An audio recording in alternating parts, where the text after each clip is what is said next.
નમસ્કાર દોસ્તો, ભાવનગરના બગદાણાથી ખૂબ મોટા અપડેટ છે તે ગઈકાલે મળ્યા હતા.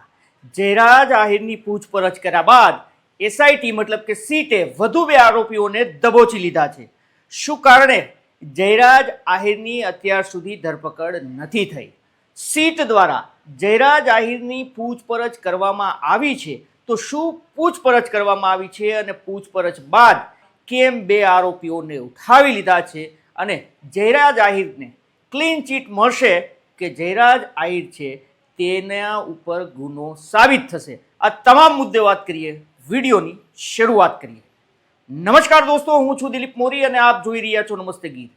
બગદાણાનો જે કેસ છે છેલ્લા 20-22 દિવસથી હાઈ પ્રોફાઇલ બન્યો છે અને કારણ છે બગદાણાના નવનીત બાલધિયા પર હુમલો. અને આ હુમલામાં માયાભાઈ આહિરના દીકરા જયરાજ આહિર ઉપર ગંભીર આરોપો લાગ્યા છે અને તેને લઈને જ આ સમગ્ર મામલો છે તે હાઈ પ્રોફાઇલ બન્યો છે. સૌ પ્રથમ 8 આરોપીઓને દબોચી લેવામાં આવ્યા હતા અને આ 8 આરોપીઓ છે તે મારવામાં હતા, પરંતુ ત્યારબાદ ભાવનગર પોલીસ ઉપર આંગળીઓ ચીંધાઈ હતી. 2 પીઆઈની બદલી કરી નાખવામાં આવી હતી અને એક ડીવાયએસપી છે તેને પણ આ કેસમાંથી હટાવી લેવામાં આવ્યા હતા. કોળી સમાજ આ કેસમાં કૂદી પડ્યો હતો. પરસોત્તમભાઈ સોલંકી હોય કે હીરાભાઈ સોલંકી હોય, વિરોધ છે તે જોવા મળી રહ્યો હતો. આ કેસ અચાનક હાઈ પ્રોફાઇલ બન્યો હતો અને ત્યારબાદ એસઆઈટી મતલબ કે સીટની રચના થઈ હતી. આ સીટની રચના બાદ એ 8 આરોપીઓની પૂછપરછ અને ફર્ધર રિમાન્ડ છે તે માંગવામાં આવ્યા હતા. ત્યારબાદ પોલીસે વધુ 2 આરોપીઓની ધરપકડ કરી હતી, પરંતુ આ આંકડો છે તે દિન પ્રતિદિન વધી રહ્યો છે અને ફરી એક વખત વધુ 2 આરોપી છે તે ઝડપાયા છે. પરંતુ આ સમગ્ર ઘટના પહેલા જે નવનીત બાલધિયા છે, જે પીડિત છે, તેને પોલીસે નિવેદન માટે બોલાવ્યા હતા. વિશેષ નિવેદન માટે નવનીત બાલધિયા જ્યારે આઈજી ઓફિસ પહોંચ્યા હતા, આ સમયે નવનીત બાલધિયાનું કહેવું હતું કે કુલ 15 જેટલા તેમણે પુરાવા છે તે રજૂ કર્યા છે, અન્ય નામો છે જે પણ આપ્યા છે. તેમણે એમ પણ કીધું હતું કે સીટ ઉપર તેમને ભરોસો છે અને અત્યારે જે તપાસ થઈ રહી છે તે તપાસ સારી થઈ રહી છે તેવું તેનું કહેવાનો મતલબ હતો. પરંતુ ત્યારબાદ સીટે અચાનક જયરાજ આહિરને સમન્સ મોકલ્યું હતું. આ તમામ વસ્તુ પહેલા 17 તારીખે જે 2 પીઆઈને હટાવવામાં આવ્યા હતા એ બંને પીઆઈ આ કેસમાં હતા. તેની પૂછપરછ લાંબો સમય સુધી થઈ હતી. મીડિયા રિપોર્ટના દાવા મુજબ લગભગ 8 થી 9 કલાક સુધી તેની પૂછપરછ હાથ ધરવામાં આવી હતી. પરંતુ આખરે જયરાજ આહિર છે તેને સમન્સ મોકલવામાં આવે છે, તેને આઈજી ઓફિસે સીટ સમક્ષ હાજર થવાનું કહેવામાં આવે છે. ગઈકાલે જયરાજ આહિર છે તે સીટ સમક્ષ હાજર થયા હતા અને તેમની પણ લગભગ 3 કલાક સુધી પૂછપરછ થઈ હતી. જોકે આ પૂછપરછમાં શું પૂછપરછ કરવામાં આવી છે તેના કોઈ ખુલાસા નથી થયા, પરંતુ જયરાજ આહિરનું કહેવું હતું કે તેને જે સવાલો પૂછવામાં આવ્યા છે એ સવાલોના તેમણે જવાબ આપ્યા છે અને આગામી દિવસોમાં જ્યારે તેને તપાસમાં બોલાવવામાં આવશે ત્યારે તે સહકાર આપશે તેવું જયરાજ આહિરનું કહેવું હતું.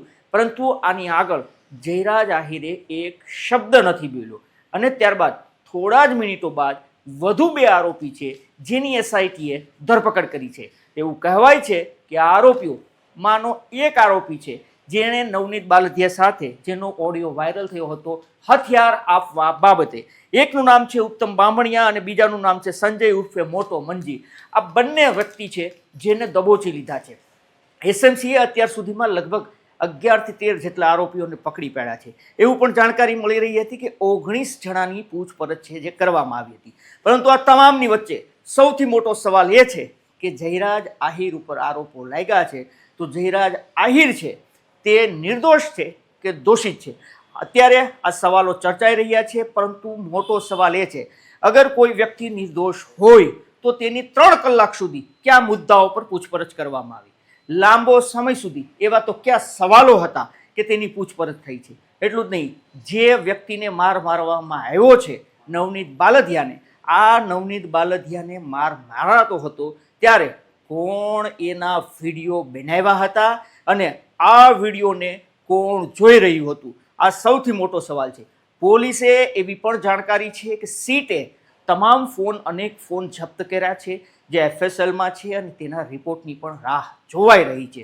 તો સવાલ એ પણ છે કે શું એમાંથી જે વિડીયો બનાવવામાં આવ્યા છે એ વિડીયો કોને મોકલેલા છે તેનો ખુલાસો થઈ ચૂક્યો છે કે કેમ? આ પણ એક મોટો સવાલ છે. પરંતુ ક્યાંક ને ક્યાંક જયરાજ આહિર ઉપર તલવાર લટકતી હોય તેવું દેખાઈ રહ્યું છે.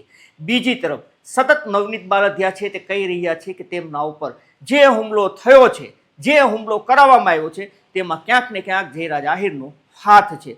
તો બંને તરફથી એક તરફ એવા દાવાઓ થઈ રહ્યા છે કે જયરાજ આહિર છે તે નિર્દોષ છે, અને બીજી તરફ નવનીત બાલદિયા છે તે પોતે જે બોલી રહ્યા છે તેના ઉપર મક્કમ હોવાનું જાણવા મળી રહ્યું છે. જો કે હવે આ સમગ્ર મામલો છે તે દૂધનું દૂધ અને પાણીનું પાણી છે તે ટૂંક સમયમાં થઈ જશે, કારણ કે એસઆઈટીની તપાસ છે તે હવે છેલ્લા મોડમાં હોય તેવું લાગી રહ્યું છે.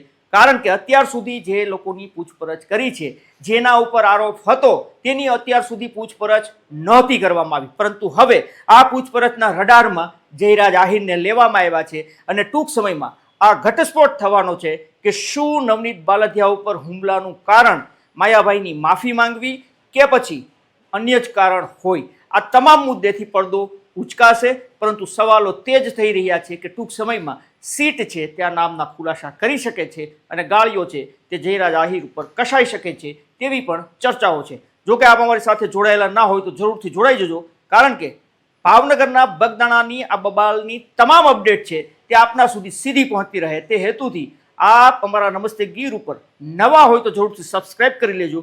અગર આપ આ વિડીયો ફેસબુક અથવા ઇન્સ્ટાગ્રામ પર જોતા હોય તો ફોલો કરો. ફરી મળીશું. ધન્યવાદ.